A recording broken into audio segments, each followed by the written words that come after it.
Ethan Carter was a hard-working single dad who had recently lost his job after being fired by the strict CEO of a successful company. Despite the disappointment, he refused to let bitterness change his character. Every morning, he focused on raising his young daughter while searching tirelessly for another opportunity to rebuild their lives. Across the street lived Mrs. Eleanor, an elderly widow with no close family nearby. Ethan noticed her struggling with groceries, cleaning, and yard work. Without expecting anything in return, he began helping her every evening after job interviews, believing that kindness should never depend on wealth, status, or recognition. Weeks passed, and helping Eleanor became part of Ethan's daily routine. He repaired broken shelves, mowed the lawn, cooked simple meals, and shared tea while listening to her stories.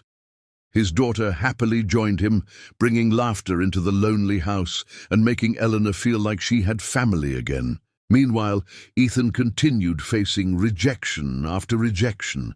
Every employer praised his experience but chose another candidate. Although money became scarce, he never considered abandoning Eleanor. His daughter once asked why he kept helping someone when they had their own problems. Ethan simply smiled and said, "Kindness always finds its way home." One rainy evening, Eleanor called Ethan, asking for help carrying heavy boxes into her house. He rushed over without hesitation. As the front door slowly opened, Ethan froze in surprise.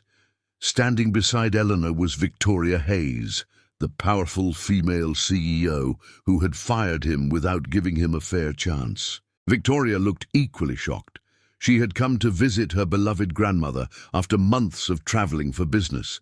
Seeing Ethan there confused her completely. Eleanor warmly introduced him as the kind young man who had cared for her every single day without ever asking for payment or special treatment. Embarrassed, Victoria realized she had judged Ethan unfairly at work. She'd assumed he lacked commitment because he often requested flexible hours for his daughter. Now she understood that his compassion and responsibility made him one of the most dependable people she had ever met. Regret filled her heart immediately. The following morning, Victoria personally invited Ethan back to the company. This time, she offered him a better position with flexible hours, higher pay, and full benefits. She admitted her mistake before the entire management team, explaining that true leadership meant recognizing character before making assumptions about someone's worth. Months later, Ethan's career flourished, while Eleanor proudly watched both families grow closer. The CEO who had once fired him became one of his strongest supporters. Ethan proved that genuine kindness never goes unnoticed, and sometimes the greatest opportunities arrive through the doors we open for others every single day.